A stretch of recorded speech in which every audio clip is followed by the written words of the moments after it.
The reflection in the train window showed a woman Lena barely recognized, deep circles under her eyes, a dull gaze, and a smile that had long ceased to appear.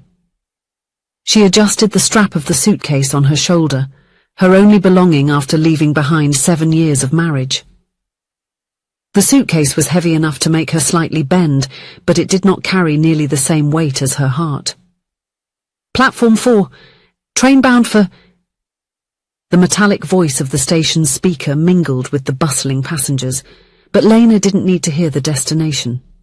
She knew exactly where she was going, back to the small town where she grew up, to her mother Bernice's house. The memories of the final argument with Paul still echoed in her mind. "You'll never be anything more than that, Lena.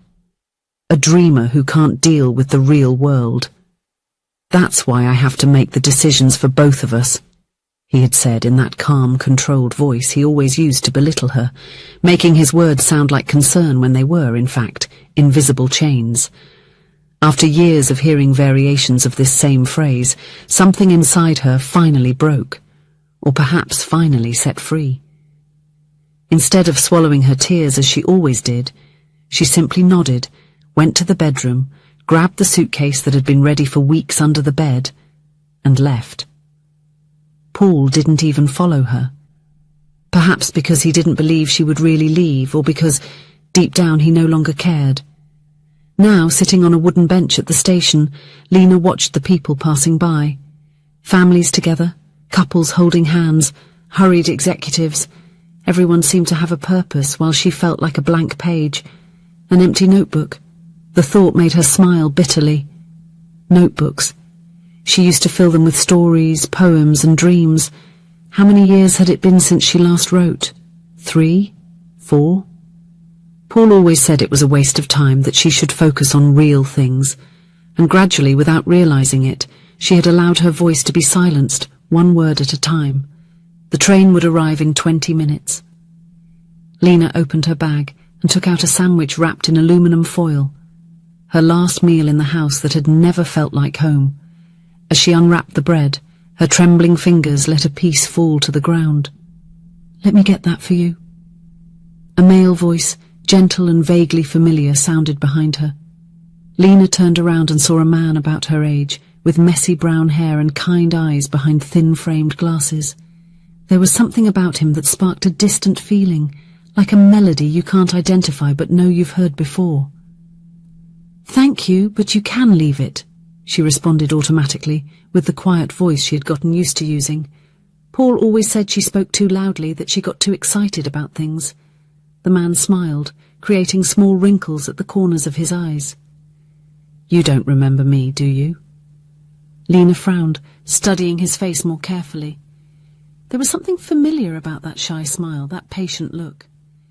A fragment of memory was trying to emerge, like a faded photo that refuses to reveal all the details. "I'm Sam, Samuel Cooper. We studied together at Centro Norte High School. I used to sit at the back of the class in Mrs. Patterson's literature class." The name ignited something within her. Sam, the quiet boy who always carried worn books under his arm, the one who wrote in the corners of his notebook but never showed it to anyone. A distant memory emerged. Sam standing in the school hallway, head down while a group of boys laughed, his papers scattered on the floor. "Sam," she repeated, the name sounding like a key opening a long-closed door. "Of course I remember. You were always reading something." His smile widened, and there was something so genuine about it that Lena felt a pang of shame for not recognizing it immediately. "And you were always writing something," he replied, sitting next to her on the bench, maintaining a respectful distance. "Your notebooks with colourful covers. You decorated the edges with drawings of flowers and birds." The fact that he remembered this specific detail caught her by surprise. She hadn't thought about those notebooks in years. "That was a long time ago," she said, wrapping the sandwich with the paper again, her appetite suddenly gone. "Not quite," Sam replied, fiddling with the pocket of his coat. "In fact, I carry a reminder from that time with me, every day." He pulled from his pocket a yellow pencil worn from use with a very short tip. It was battered, clearly well used but well cared for. There was something written along its side, in handwriting, that Lena instantly recognized as her own, although younger, more hopeful. The best stories begin with courage. You gave this to me, he said, holding the pencil as if it were a precious relic. On the day I found my poems torn in the hallway. You helped me gather them and then pulled this pencil out of your backpack. You said it was your lucky pencil, that you used it to start all your stories.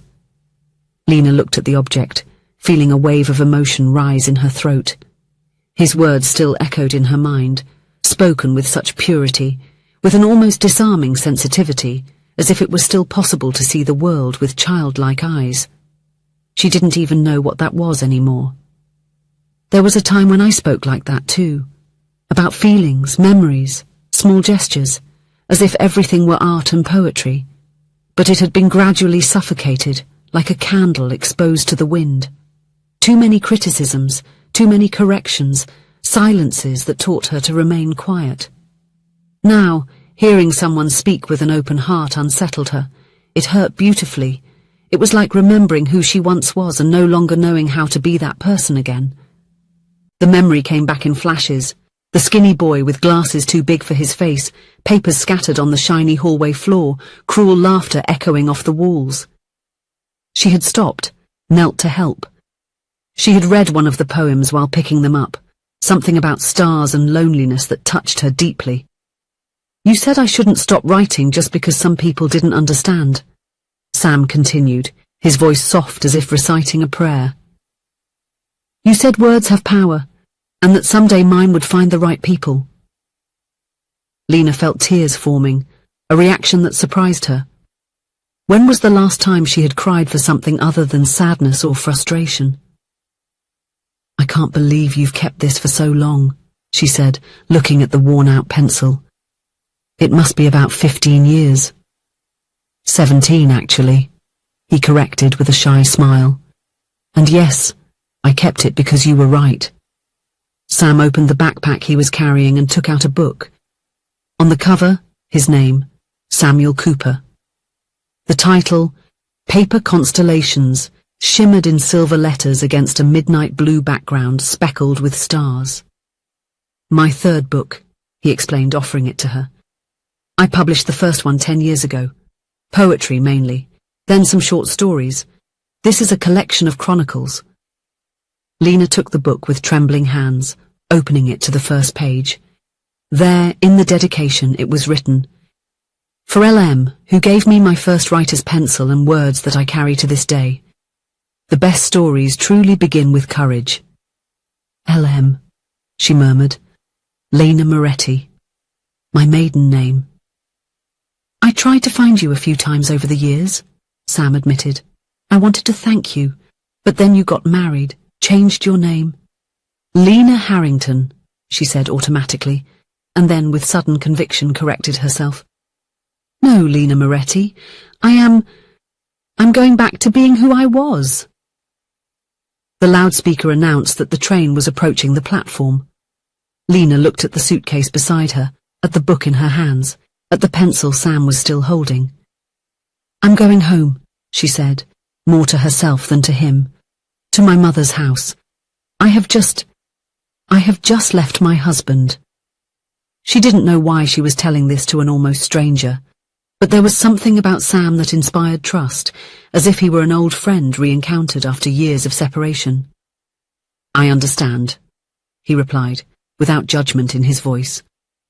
Sometimes we need to go back to the beginning to find a new path. The train stopped at the platform with a screech of brakes. Doors opened, people began to disembark. That's my train, Lena said, standing up and adjusting the suitcase on her shoulder. Sam stood up as well, extending the pencil to her. I think it's time to return this. Maybe you'll need it now. Lena looked at the pencil, that small object that had meant so much to someone. A simple act of kindness that she didn't even remember doing, but that had changed another person's life. No, she said softly. Keep it. It seems to have worked well for you. Then let me give you something in return, Sam insisted, opening his backpack again. He pulled out a new notebook with a brown leather cover and handed it to her. For when you're ready to start writing again. Lena took the notebook, feeling its comforting weight in her hands. How do you know I stopped? Sam smiled, a gentle smile that lit up his entire face. Because I read your stories in the school's literary magazine. I remember each one of them. Someone who wrote like that would never stop completely, unless something prevented them. The train doors started to emit the warning sound indicating they would soon close. Lena looked at the notebook, at the train, and at the man in front of her. I need to go, she said, taking a step toward the train. Can I write to you? Sam asked quickly. Or call you, just to know that you arrived safely. Lena hesitated for just a moment. For years, Paul had controlled whom she talked to, criticizing her friendships until, one by one, they disappeared. But now she was free. Free to decide. I would like that, she replied, pulling a piece of paper from her bag and writing down her number. It's my mother's number, but you can leave a message for me. He took the paper carefully as if it was something precious. Have a good trip, Lena Moretti, he said, pronouncing her maiden name with a respect that made something inside her warm up. Bernice Moretti's house smelled of cinnamon and coffee, just as Lena remembered. The yellow kitchen walls, the floral curtains, the old clock on the wall that was always 5 minutes slow. Everything was the same, as if time had stopped while she was away. My daughter, Bernice said, hugging her tightly. Petite and energetic at 65, her mother still had that presence that filled any room. You are home now. That night, after spending the day talking with her mother, she lay down on her childhood bed. Lena opened the notebook Sam had given her. The blank pages seemed intimidating at first, but also inviting. She grabbed a pen from the bedside table and, after a moment of hesitation, began to write. Today I left with just a suitcase. The words came slowly at first, then faster, like water breaking through a dam. She wrote until her hand ached, until her eyes burned with fatigue.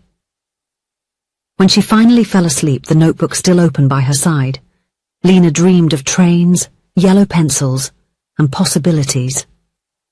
The next day, the phone rang. Lena? It's Sam. Just wanted to know if you arrived safely. The conversation lasted 2 hours. He talked about his work as a literature professor at the local university, about his books, about how he still returned to that same station every week to visit his mother in the nursing home. I never imagined I would find you there, he confessed. I thought it was a sign. In the following months, phone calls became routine. Sam sent books by mail, classics, contemporary poetry, his own works. Lena devoured each one, rediscovering her love for literature that had been stifled for so long. The brown notebook filled up and was replaced by another, then another. She began sending her writings to literary magazines, receiving more rejections than acceptances, but each yes was celebrated as a great victory. Paul called once, his voice alternating between pleas and accusations. You will come back, he said, not as a request, but as a statement. You always come back. Not this time, Lena replied, surprising herself with the firmness in her voice. When she hung up, she realized her hands weren't trembling.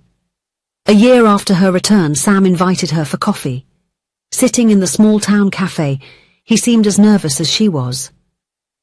I have a proposal, he said, placing a card on the table.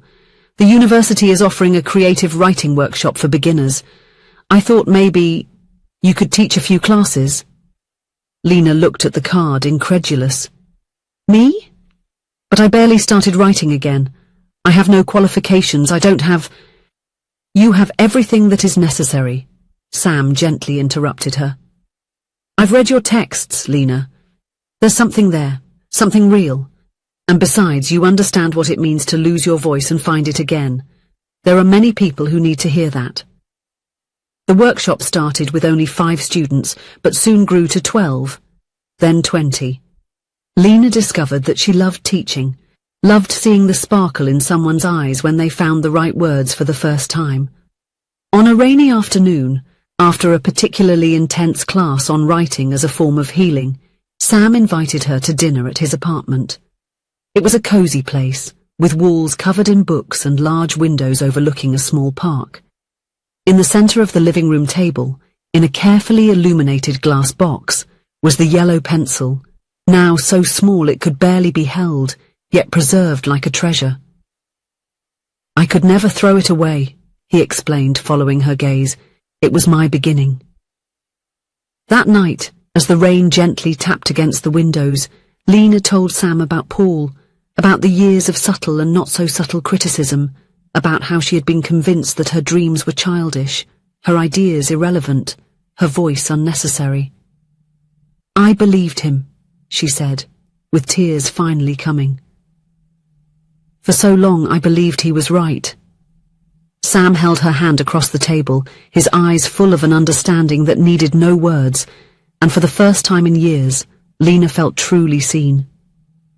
2 years later, Lena Moretti published her first book, a collection of short stories titled The Suitcase.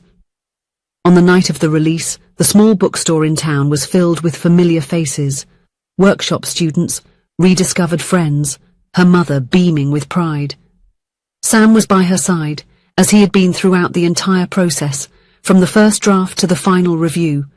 Their relationship had grown slowly, built on mutual respect and admiration.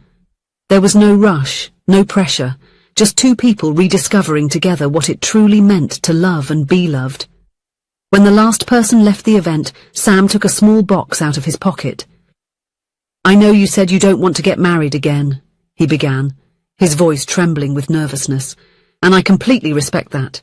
This is not a ring." Inside the box was a silver chain with a small heart pendant.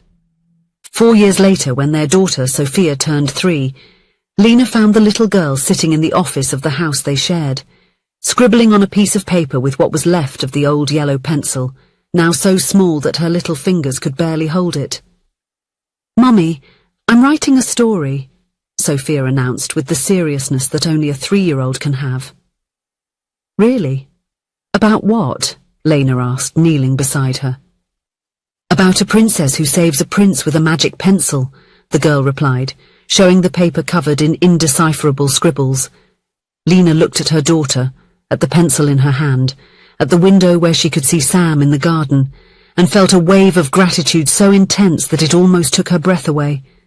There was her life, not perfect, not without challenges, but authentically hers. A life she had rebuilt word by word, page by page. If you enjoyed the story, please leave a comment with a rating from 1 to 5 to show how much you liked it. Also, watch the video that is now appearing on your screen. See you soon.